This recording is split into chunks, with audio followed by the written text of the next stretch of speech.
রাস্তা আটকাচ্ছ কেন? তোমার সাথে আমার কোনো কথা নেই। আচ্ছা তুমি এরকম রেগে যাচ্ছ কেন?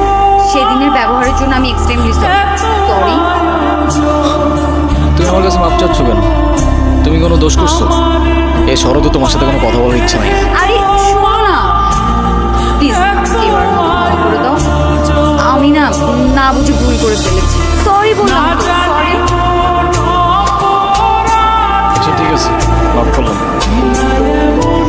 আচ্ছা ঠিক আছে, তাহলে আমরা এখন ফ্রেন্ড। আচ্ছা ফ্রেন্ডস। ওকে, আমরা যখন ফ্রেন্ডস হয়ে গেলাম তাহলে আমার একটা শর্ত আছে। শর্ত? কি শর্ত?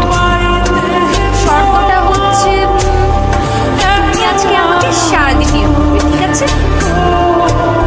তোমায় নিয়ে ঘুরতে আমার কোনো প্রবলেম নেই, কিন্তু আমার একটা শর্ত আছে। তোমার শর্ত? ওকে,